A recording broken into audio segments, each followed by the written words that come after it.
It's really good to be here. Do you all hear stories and then you have stories? Maybe I have too many stories. I don't know. When Mrs. Salazar, did she leave?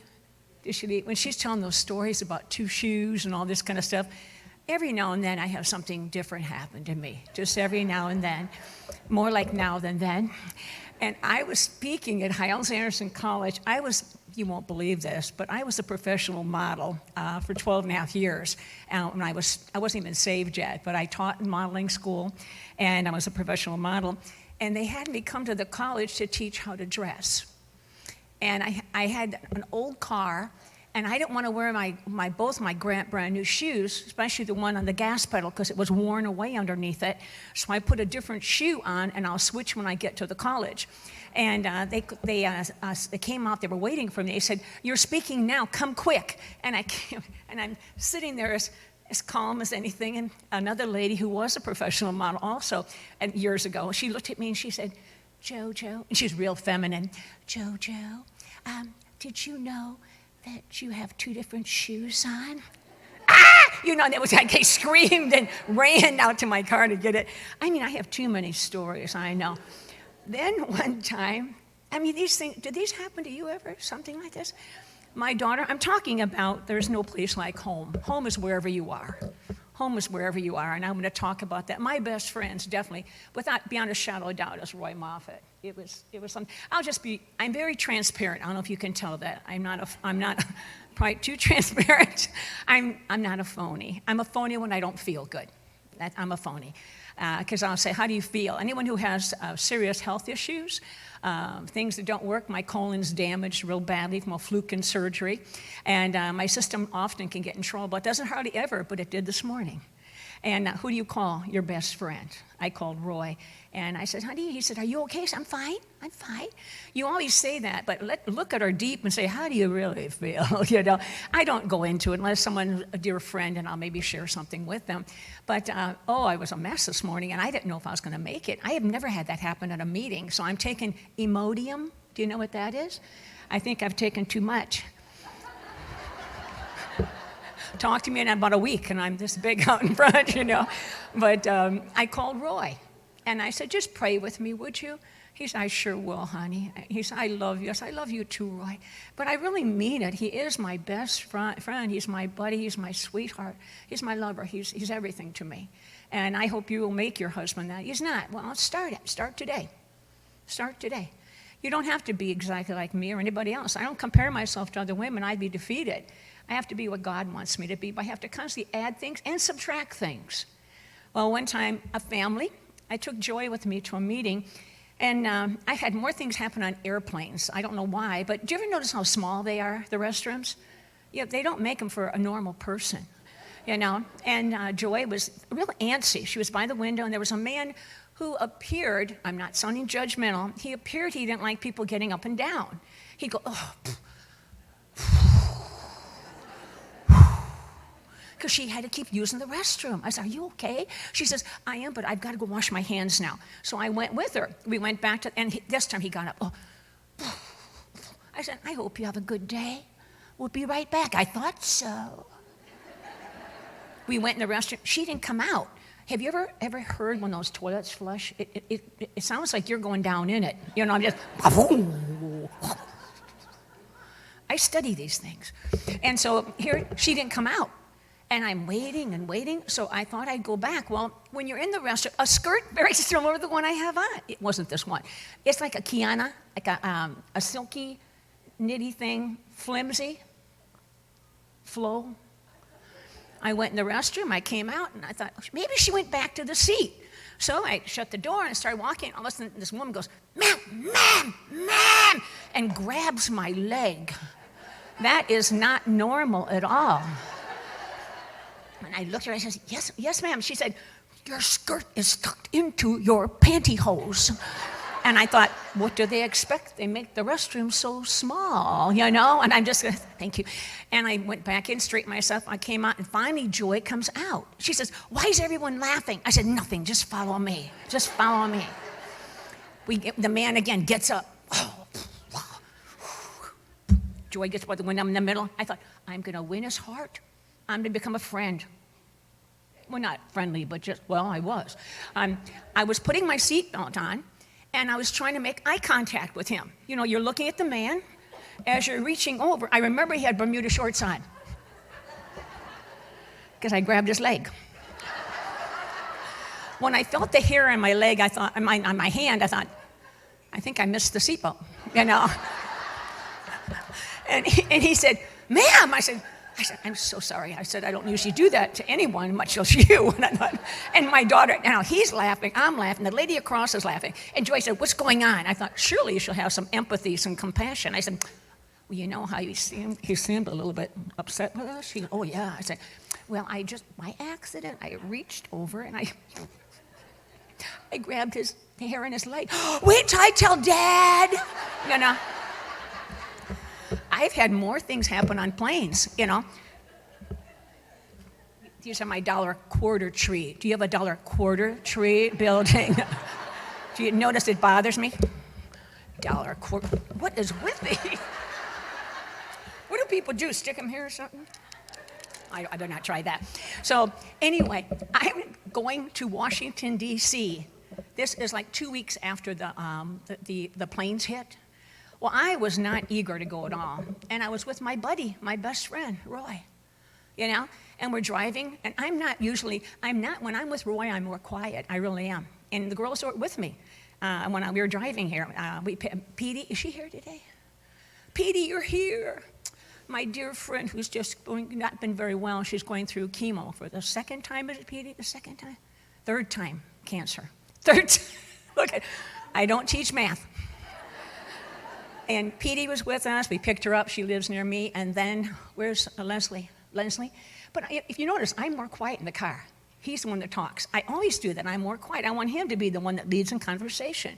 So we're on our way to the airport, but I'm saying nothing, not at all. He said, are you okay? I said, yes.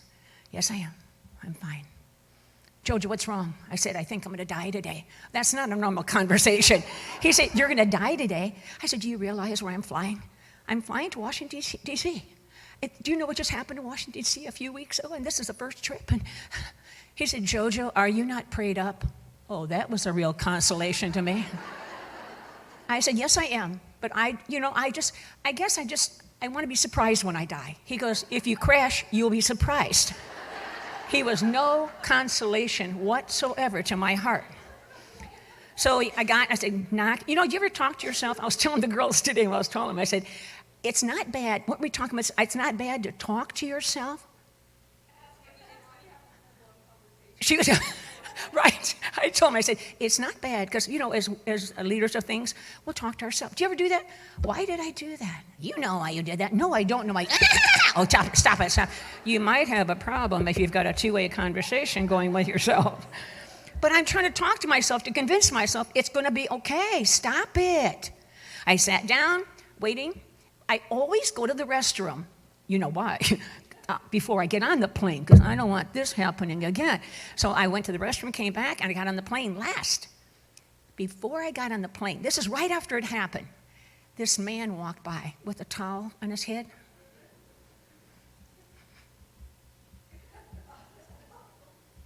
I about panicked. I thought, why would he be on my plane with all of the planes that are flying out today? Don't get ahead of me. All these not terminals, we call them gates. So I get on the plane, I walk to my seat. The only seat left was mine. Guess who was right next to me? The last words, I think I'm going to die today. I sat there, but I thought I'd better be very precautionary. So I sat on the edge of the seat and held the seat in front of me. I think it looked obvious. He started to talk to me, and I said, yes. He said, I got to get up. Why? He says, I've got to go get some water. Don't worry, I'll get it for you. I pushed the little button, and a flight attendant came by, and she says, yes, ma'am. Is there something I can do for you? Yes. He wants to get up to get some water.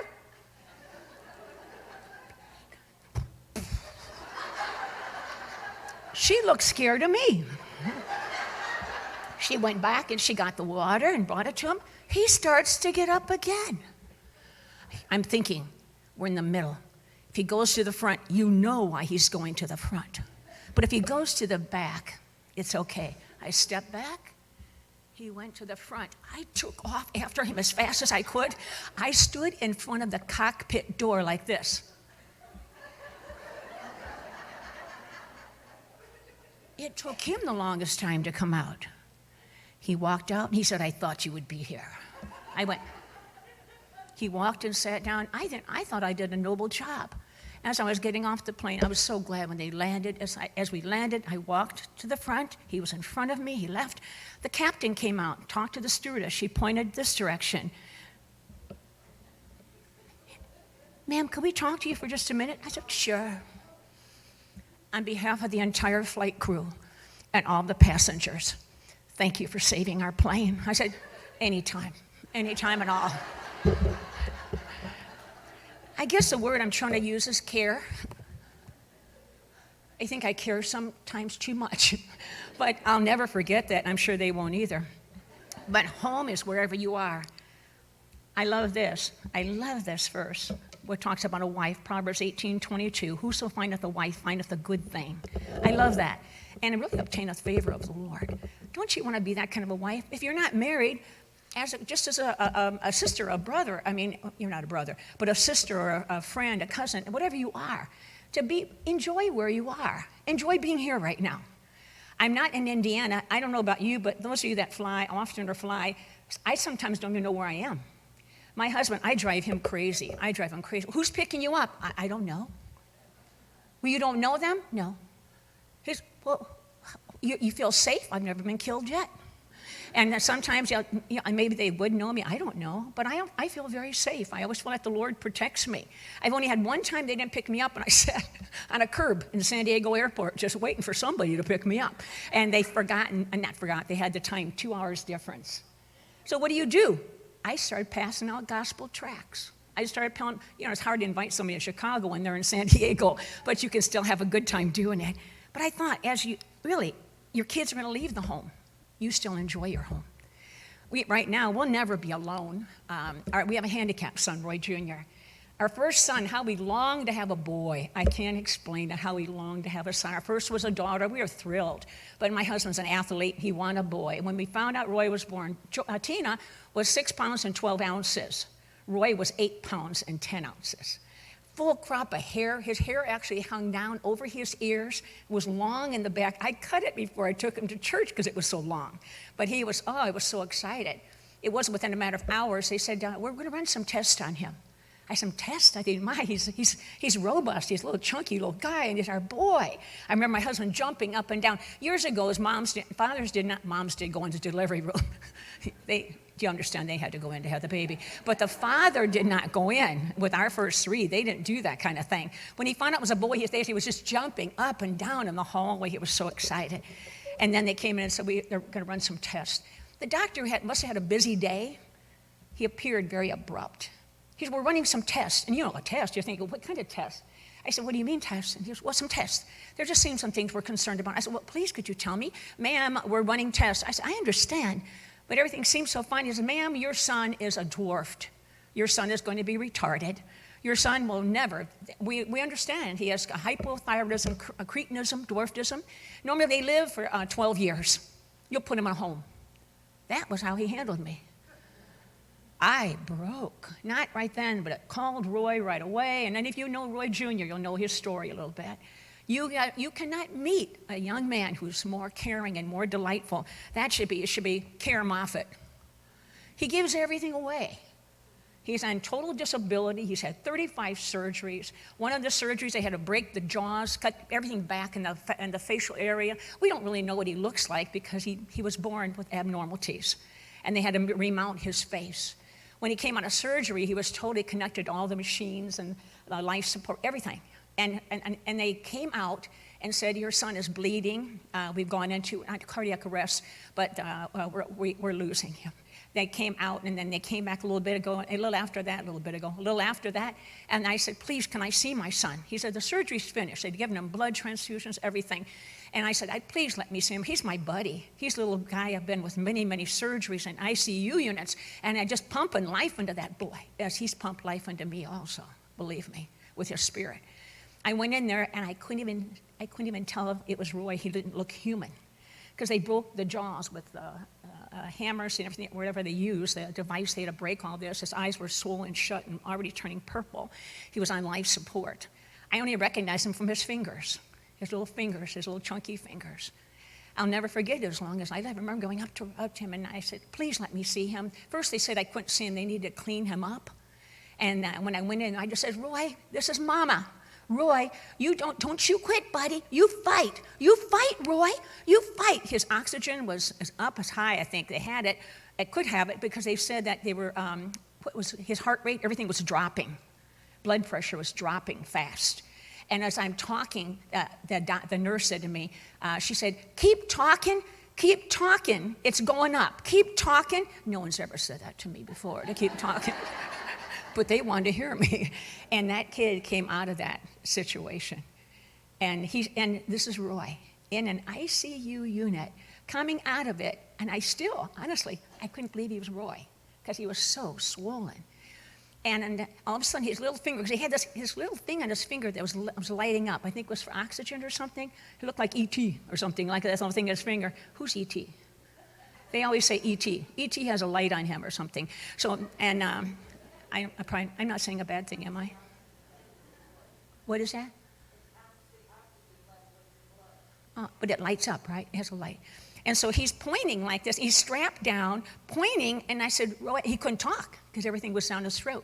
And I said, Roy, what, buddy? What? He's pointing, and there was a little kid choking, coughing next to us. I said, you want me to help the boy next to you? He goes, and that's been his life. This is his life. What I'd like to just say is the word home. Home. You wouldn't have showed me up much. I have a Dorothy from the Wizard of Oz outfit. And my daughter gave away all my costumes when she cleaned the basement recently, thinking she was helping me. So just pretend there's no place like home. There's a little girl here. Is she still here who has a pinafore on? There you are. See, right here? Do you see the one that has a little red pinafore on? Doesn't she have kind of like an apron type cute little dress? Could you stand up just for a minute? This is so cute. Do you mind? I almost took her dress. Oh, both of them! Do you see their dresses? I was going to try to bribe them to stay in the bathroom while I wore their dress to come out here. Thank you. Only mine was blue and white. You know, I have a weird mind, I'm sure. Could you just stay in the bathroom for about an hour while I go in here and I'm going to use your dress? You'll understand later. Just sit and relax, have a seat. But there is no place like home. There's no place like home. Home is what you make it. I know it was you, Kathy, that said this morning, but you are the atmosphere setter. I'm the atmosphere setter wherever I go, and so are you. Or you can be down. I have things like this morning. Penny Kristen is my dear, dear friend. Was, like I said, my secretary at the college, 3 years. I know her. I love her. I was there for the birth of your first child. Her mother passed away in an accident when you were just a little girl. Her dad remarried, and she passed away just a couple years ago. When Penny was expecting her first child, she and her husband were living in our area, community hospital, if I'm not mistaken, and I was the one got to be there for the birth of her. I get involved with people. Do you remember what that doctor said? That wasn't the doctor. The nurse said, ma'am, you have to get dressed in the scrubs. You've got to put on the pants. I said, I don't wear pants. She said, well, you have to. I said, I don't wear pants. I mean, underwear, you know, but I mean, so you don't think I'm weird, but I don't wear pants. I said, I just don't wear them. And she said, we don't have to. Do you remember this, Penny? And here's Penny in full labor, like, let her go. You know, let her. And the doctor walked in. He says, you dress just like you are. Do you remember that, Penny? I promise you I don't make up these stories. I just thought of that one. But I love Penny, and I love her girls. You know, you can enjoy, but Penny and I were going to have breakfast together. She drove here from Winston-Salem so we could spend some time together and to be a part of the meeting. And we're going out for breakfast, 7:30. I called her at 7:15. I said, Penny, when they did surgery on me, I had a hysterectomy that wasn't planned. They were doing a simple procedure where they insert a little tube right here. Do you know what that means to get through there? They have to cut your navel. Nobody touches that because that's where the Indian shot me. That's what my father told me. We're going to cut right here, and then a little lower, we'll have another incision. We're going in with a tube, a lighted tube. Is there anyone here who's a nurse? Penny, you're a nurse. You know what I mean? This is a simple procedure. We're going to go in, and all I could think about was Romper Room from years ago. This lady used to have a little thing she looked through, and she, I see Kathy, and I see Wendy, I see Penny, and I don't know why I think this way, but I thought, they're doing that to me.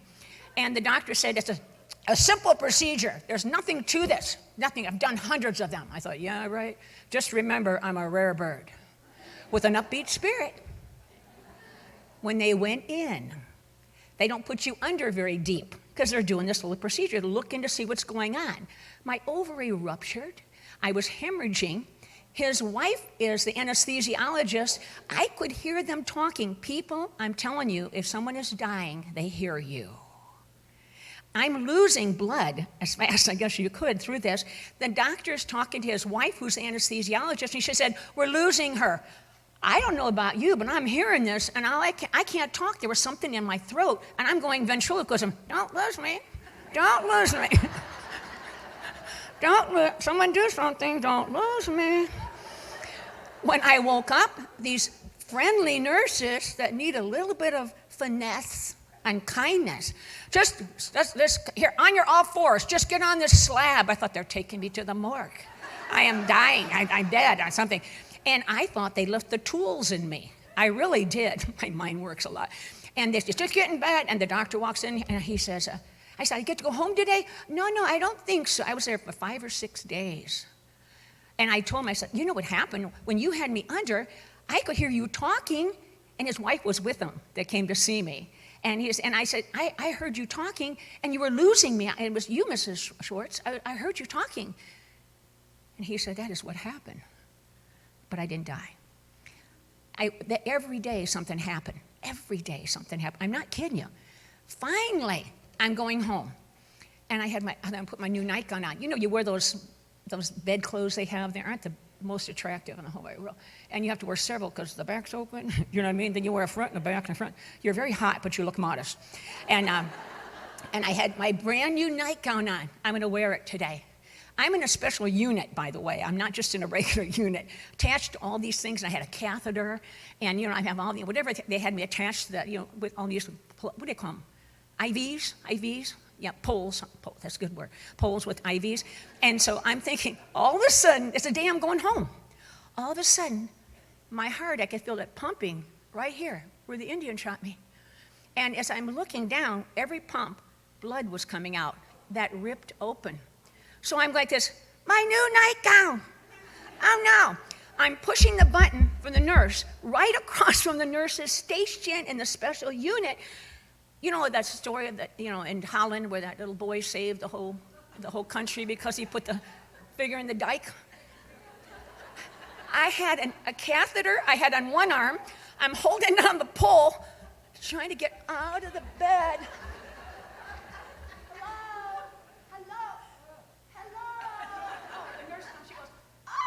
She leaves.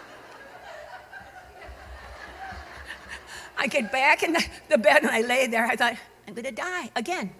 I'm going to die again. All of a sudden, Dr. Schwartz comes in and he has this little stick, a little tiny stick. It's called a cauterizer. And by the way, my husband was coming to see me and he was there when all this was happening. He goes, what have you done? I said, I haven't done anything. I'm dying again. And so the doctor comes in and goes, you told me you were a rare bird. And he says, I'm going to take care of it. He goes like this with this little stick. I said, what are you going to do with that? He says, I'm going in where the Indian shot you. I said, you're going with that here? No kidding. He goes, yes, all the time I'm bleeding, He said, I need to do this. I said, well, let me pray first. Dear Lord, if I live through this, I'm going to the Naval Academy, and I'm coming after Dr. Schwartz. Well, my goal that whole week was to get him to smile. This was not the right time to do this. He's going, I went, oh, that's another dumb one, JoJo. You're going to have things happen. I'm using acrostic, H-O-M-E. I have just a few minutes left till 1:35. Am I correct? I'm doing acrostic, H-O-M-E. In a home, number H, letter H, number H. Letter H is H, happy. Have a happy home. Have a happy home. Find ways. Start out with the Lord. Start out with the Lord. I can't come before you till I've gone before him. I went before him for a lengthy time this morning, more than my normal time, knowing, God, you can change this. When you have this, by the way, when I have the colon is twisted. When they put me back together from that surgery, they twisted the colon. They ended up doing a complete hysterectomy, bowel reconstruction, and bladder repair. It wasn't a normal procedure. This is just one of the things I've had in my life. And I'll never forget it, but I'm going to make the best of it. They said the only thing they can do now is to remove the colon. And I said, that's okay. I'll live with this. And so I hope I never show it. I have a kidney disease. They said I'd never live to my 40th birthday. I have over 100 kidney stones in both kidneys today. My kidneys are turning to stone, medullary sponge kidneys. Just something the Lord allowed. The Lord allowed. It stops people if we're not careful. Illness. You keep on keeping on. I plan to keep on. Would you come with me? Let's keep on keeping on. Don't quit. I don't plan to quit. When they told me that, I just had a newborn baby. And to be honest with you, I thought, who's going to take care of my baby? Probably a more patient mom. Who's going to take care of Roy? Probably a short, cute blonde with a southern accent. Because you all seem so nice. I had decided a long time ago that when I die, I have a kidney-shaped pool. It wasn't supposed to be a kidney-shaped pool. It was supposed to be a teardrop. They messed up. I look out my kitchen and there's my teardrop pool. No, it's a kidney. And if I died, he could pay off the kidney pool. And then you'll have that new little wife. Yeah. The short, cute blonde with a southern accent. So I know what I'm going to do. I'm going to be stuffed over the fireplace. Like this. So she'll remember me. I always said to him, it was funny, someone said this today. I said to Roy, what will you do with my clothes? I don't have that many clothes. She said, JoJo, don't worry, she's not the same size. Oh, isn't that cute? Yeah, and he told me, if you died, I'd end up at the rescue mission. The rescue mission? He's not going to end up at the rescue mission. But have a home that's happy. Start out with the Lord. Keep your appearance up. My husband likes me to have brown hair. If you have gray hair, that's wonderful. My hair would be gray, but he prefers my hair to be brown, so I wear it for him. The other day, the kids on the bus route, they've done this so many times. They're 14 years old. Mrs. Moffitt, can we ask you a personal question? I go, oh, brother, here we go. Sure, go ahead. I'll see if I can answer it.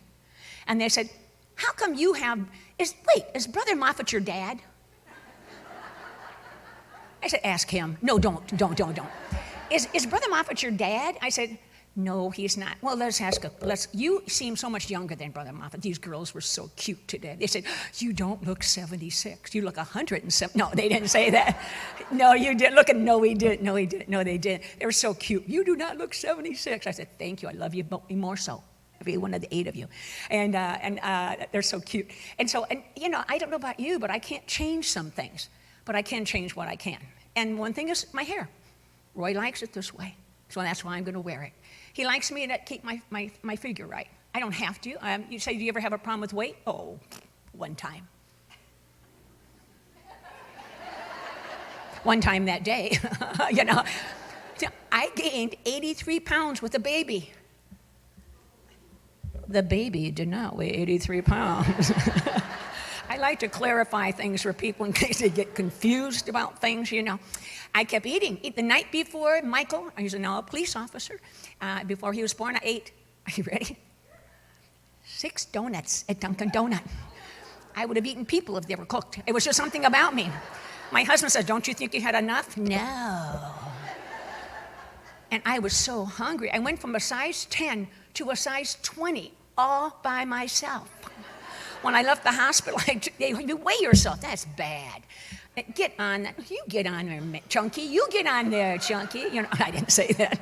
A little heavier lady. And so I got on. I went over 200 pounds. That was not good at all. But it took me a while to get it off. But he doesn't say, if you don't have a thin body, it's over. But I know he likes it, so I work at it. Plus, have a hip replacement, use 21 pounds for nothing. Because everything tastes like metal to me. I don't know if you've ever had surgery, but it went well. But you're going to have things like that happen. You know what I mean? Hey, enjoy the ride. Have a happy home. Oh, others. Oh, others. Have a life you spend for others. Help people. Ask God every day to put someone in your path, many people in your path. Who would you help if you were here today? Brother Howells taught this. If you went to Howells Anderson and heard Brother Howells, you would have heard him say that. Just like at the end of the broadcast. Be good to everybody because everybody is having a tough time. There's more to that. Why can't we treat people nice? Just to find ways to love people. Leave your world and enter theirs. That was Brother Howells. Leave your world and enter theirs. But we stay in this world sometimes.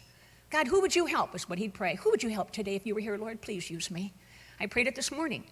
And I was actually praying too, not selfishly, but I wanted to come here. I've never missed a meeting to my knowledge. I don't think I have. But I almost wondered I was going to make it today. I was speaking to the teenagers. And I was so excited about that, and he just stopped it. Just stopped it.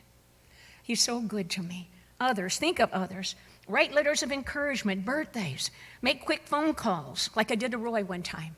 He had a talking beeper in his pocket. And Brother Howells, I went to see him, and he said, JoJo, I said, Brother Howells, Roy's associate pastor at the church. He's been on the staff there for 45 years, and we love it. I get to go with him a lot and be a part of it. I love it. Family had a death last week, and I got to help get the chicken ready from Strachan Ventils and take it over. And it's just fun to live loving people. And so many things are going through my mind right now, probably too many things. But anyway, Roy, I want to make it special when I'm with him. So I went to Brother Howells. I said, Brother Howells, what can I do? I don't want to take Roy. I'm not worried about Roy, JoJo. The guy works he's on 24/7. He's our care pastor. And at that time, he wasn't that job. But he said, I don't worry about him. Just why don't you call him home for lunch? The kids are in school. Do you know what I mean, JoJo? He was very appropriate. He said, call him home. You're alone. Think your way into it, JoJo. I called. Hello, Roy, baby. This is JoJo. Why don't you come home for a hot lunch? But what I didn't know is the beeper went off in the intensive care as the man was dying and the whole family's there. And my husband goes off, hello, Roy, baby. This is JoJo. Why don't you come home for a hot lunch? And the nurse said, what's that? He said, it's my wife. She's in my pocket. And he's trying to shut it off. Others. Spend more time with your husband. When you're there, be there. The ministry, get involved. Get involved. By the way, get involved in the ministry. I can't do all I used to do, but I'm in it. I'm in it. Everything I can do. Everything I can do, I'm in it. We've been in the bus ministry at First Baptist Church for 57 years. I've never been off a bus route, except when I've had surgery. 48 years on the same route. I've now reached the grandma, the kids, and now the grandkids. I don't know about you, but it's a fun way as I'm sure I'm toward the end of my life. I hope I can continue going on. I want to encourage people. I want to love people. You can do it. You can do it. Don't quit. Don't quit. Put a smile on your face. Fake it till you make it. I'm not asking you to be a fake, but I fake it when I don't feel good. And when I first came in this morning, I wasn't feeling so good, but I hope I didn't show it. So ministry, Sunday school class, visitation, go to the hospital. Go to the rest homes. I've gone to the rest homes with him. One time we were at a rest home, and they were having a big day, and he said, my wife's going to come up right now, a meeting with all these people, 24-hour-a-day soul winning for 7 days. I don't know if any of you were there at that time. For 1 week, I'm almost soul winning 24 hours a day for 7 weeks. You probably were there, Pat, at that time. And we went to the rest home. I don't sing. I used to sing solos in the Catholic Church. My voice is gone because of being on a bus route. I yell so loud, I think I'm supposed to win the candy bar that I paid for. Doesn't it make sense? And so my husband says, and right now, folks, my wife's going to come up and sing a solo. Okay. I'm going to kill you when we get home. Well, not kill you, but probably maim you. And we're laughing. And Joy's out there with them, our daughter Joy. And she starts singing. She's going to sing Old MacDonald. Okay. Old MacDonald had a farm. E-I. And he's behind me going like this. And all of a sudden everyone starts falling asleep. Except one lady. You're the old lady right here. And this lady was, I have someone with me. When it was all over, I went down, I said, thank you so much. It was over. I said, thank you so much. She said, that she couldn't hear. I didn't know it. She forgot her hearing aids, so she was just nothing hard of hearing or anything. And she said, honey, I need to talk to you. I said, what is it? What is it, precious? She said, could we have lunch one day together? I went, H, happy. O, others. M, ministry. Enthusiasm. I said, sure, we can. She says, which room do you live in here? It's the last time I ever went to that restaurant. Lastly, be excited.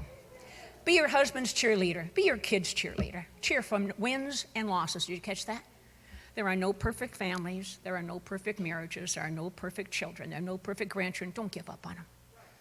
Going through a rough time? Don't give up on them. Don't give up on them. Train up a child in the way he should go, and when he is old, he will not depart from it. What is old? That's up to the Lord.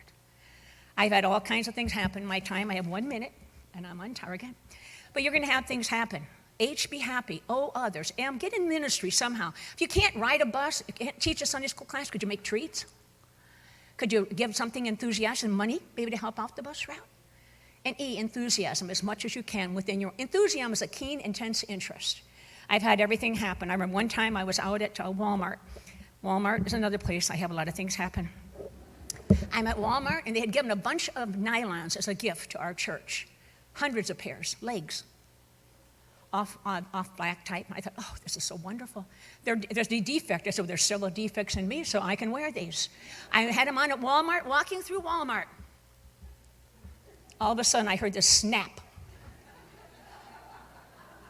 The waistband is where the defect was. As I'm trying to pick up my speed, they're rolling down my legs. It got to the knees where I wasn't able to walk very well as two college boys that I had in speech class are coming right at me. I thought I'll just take a little graceful leap and get out of this situation. As I did, I fell flat on the ground. They're standing over me. Mrs. Moffitt, what can we do for you? I said, pray. As they're praying for me, I stepped out of my nylons and took off for the restroom. Be happy. Think of others. Get in the ministry and don't lose your enthusiasm. It's my last time to speak. I love you.